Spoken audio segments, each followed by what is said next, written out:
I've tried to find work, but there's just not a lot out there. And with the government shutdown, I can't get my job back with the USGS. Times are hard and...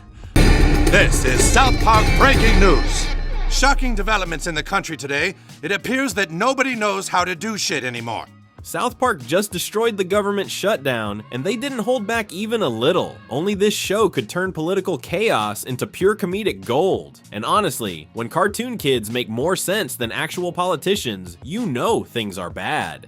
I work with a lot of fine men who have families to feed. I don't know about y'all, but we worked long and hard to get our pay up to a level where we could make a decent living. And now these people from the future are showing up and offering to do the same work for next to nothing. They took our jobs! South Park Season 27 came in swinging, opening with Sermon on the Mount, and it didn't waste a single frame before torching the idea of government authority, which depicts the ongoing shutdown chaos in US. The episode dives into a chaotic world where Donald Trump is literally in bed with Satan, while the town gets crushed under bizarre new mandates. The government in this twisted reality forces Christian education back into schools through a court settlement that looks more like a corporate brand deal than policy.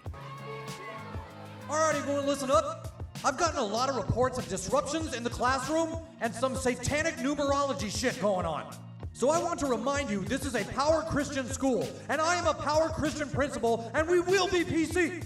South Park's message is sharp. The government isn't failing because it's lazy. It's failing because it's busy selling morality like merchandise. Only this show could take religion, corruption, and politics and make it feel like a perfectly normal Tuesday in Colorado. Then comes episode 2, Got a Nut, and it takes the shutdown energy to a whole new level. Mr. Mackey loses his job because of federal budget cuts and ends up working for ICE, which instantly sets the tone for the episode's madness. Are you looking for a new career? Why not join the ICE? We have jobs available now with up to a $50,000 signing bonus. Signing bonus?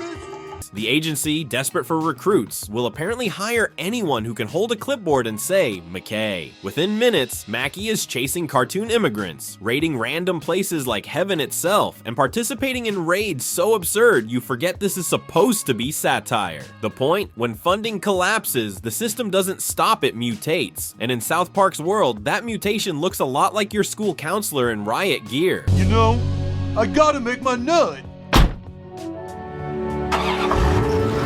Did a good job in there, soldier. Okay, thank you, Captain. I know it's tough doing what's hard. What's terrifying is how real it feels. Governments constantly preach efficiency while cutting budgets that actually keep things running. In Got a Nut, ICE becomes the perfect symbol of a system operating on autopilot, bloated in power but empty in purpose. Kristi Noem gets the full South Park treatment as Ice Barbie, a hyper-stylized caricature who embodies performative governance, guns, glamour, and complete moral vacancy, the trifecta of bad leadership. Remember, only detain the brown one. If it's brown, it goes down. Jesus, look out!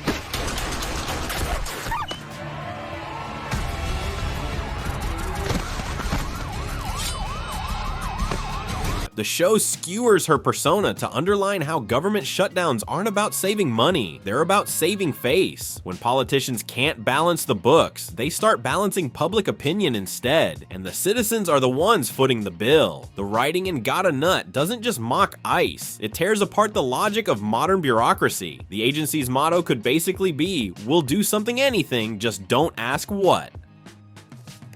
What makes you want to work for immigration enforcement? You see, I got a nut. All right, you're hired. Take this to the next station for your physical and orientation video.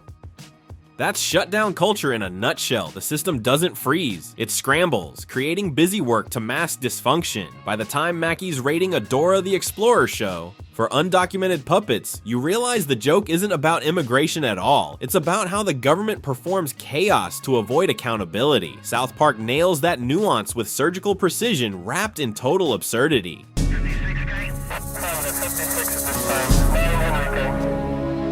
Look, I'm really sorry about this. It's just, I got a monthly nut, you know? I gotta make my nut. Next up is episode 3, Sycophancy, which brings in Randy and Towley as the entrepreneurial duo trying to rescue Tegrity Farms. They pivot from weed to ketamine while chasing tech trends, and the satire hits another layer: the government's obsession with rebranding failure as progress. Federal policy, marketing buzzwords, and Silicon Valley hype all collide in a way only South Park could make hilarious. No, everything's gonna be okay. I used ChatGPT last night, and she helped me figure out a way to make the farm totally profitable. Really? Yes! And all we need is me, you, ChatGPT, and one Mexican. When Randy brags about being part of the innovation economy, you can practically hear Congress clapping in confusion. It's government shutdown logic turned inside out. If you can't run a country, sell it as a startup. The beauty of Sycophancy lies in how it ties economics, politics, and ego into one collapsing circus. Tegrity Farms becomes a metaphor for America's public sector, overextended, underregulated, and desperately pretending it's thriving. That's a really fun idea. Kind of going for that tech company meets movie studio vibe. Should I combine all these innovative thoughts we've been discussing into a polished business outline? Yep, generate that and we'll get right back to you. The government swoops in not to help, but to brand the crisis. Tanks roll through Washington, D.C., not to maintain order, but to produce viral optics for political gain. South Park paints this picture of a state that functions entirely through press releases and hashtags. The message is unmistakable. When image becomes the product, governance becomes the casualty. Together, these 3 episodes show a government that's not shutting down, it's melting down and taking jobs from people. What about us in the fast food business? The restaurants are firing us because the future people work for a lot less. They did their job. What makes season 27 stand out is how self-aware it feels. The creators know audiences are tired of political humor that only points fingers. They want something that actually exposes the absurd structure behind it. By turning budget battles and bureaucratic collapses into literal farce, South Park delivers the most accurate portrayal of government dysfunction on TV because it's not exaggerating, it's translating. Okay, so then over here is where you're gonna have the big golden pillars that you guys wanted? Oh, yeah, that's great. When the mayor of South Park delivers a speech about faith-based infrastructure, you can't even laugh without thinking of real headlines. That's the art of the show. It mirrors reality so perfectly that reality starts to look like the punchline. Another clever touch is how the townspeople react. Nobody seems shocked by the madness anymore, they just adapt. Teachers rebrand their lessons, parents adjust to new absurdities, and the kids shrug at collapsing systems. As you can see, the tile has started to peel off in places. Now, the handyman was supposed to come days ago to fix it, but he claims to have better offers from other white-collar workers like me, whose practical know-how has atrophied. The show's satire also stretches beyond politics into the cultural response to government failure. Sycophancy mocks how every crisis becomes a branding opportunity. Influencers, tech founders, and even bureaucrats treat dysfunction as content. Randy literally pitches Tegrity Tech as a revolution while the world crumbles around him. It's a joke about capitalism, but it doubles as commentary on government priorities. Oh, I'm in a hole. I'm in a hole.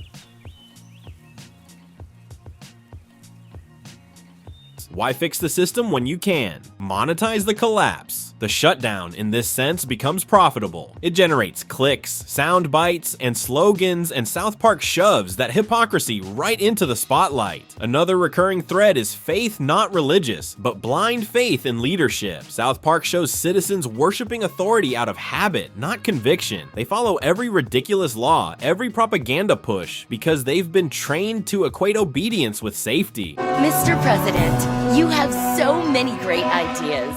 Your leadership is truly beyond anything we have ever had in this country. And you do not have a small penis.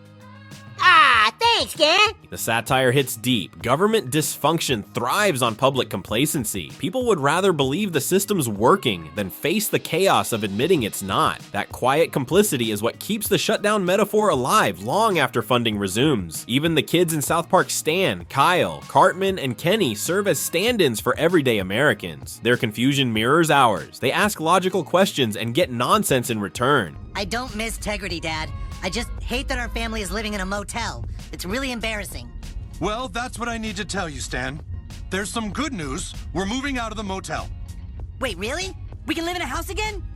Well, no, we can't afford a house, so we're moving in with your grandpa. Moving in with Grandpa? When Stan wonders why Jesus has a legal department or why ICE raids heaven, the audience laughs because it's absurd, but also because it sounds like something the real government might accidentally approve. The show uses childlike curiosity to expose adult corruption, proving that sometimes the smartest people in the room are the ones still allowed to say, wait, what? What's truly genius is how season 27 uses continuity to underline decay. If someone has the power of the presidency and also has the power to sue and take bribes, then he can do anything to anyone! It's the fucking president, dude! All of you shut the fuck up or South Park is over! Each episode builds on the last, not through plot, but through tone. By episode 3, the audience doesn't even expect competence anymore, they expect collapse. And that's the point. South Park normalizes chaos the same way governments normalize inefficiency. Viewers realize that the shutdown isn't just a one-time stunt, it's the default mode of governance. And that's the darkest joke of all we've grown used to the absurd.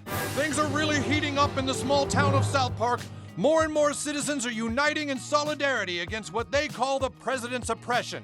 Throughout season 27, the show reminds us that every government blunder is someone's opportunity, whether it's ICE turning incompetence into employment or Tegrity Farms turning debt into innovation. The same pattern repeats, failure repackaged as success. South Park mocks that spin until it becomes impossible to ignore. When the lights go out, the people in charge just light a new brand logo candle and call it progress. It's tragic, it's hilarious, and it's exactly how the shutdown feels in real life. We're in this for the long haul, guys. This is about what's right, and we will fight even if we have to do it alone. Season 27 doesn't give solutions, it doesn't need to. Its brilliance lies in exposing the farce. The government doesn't need to function as long as it can distract, rebrand, and moralize. Sermon on the Mount, Got a Nut, and Sycophancy are 3 acts of the same play. Faith, fear, and failure, wrapped in comedy sharp enough to hurt. South Park doesn't predict the shutdown, it explains it, and that's what makes it so rough.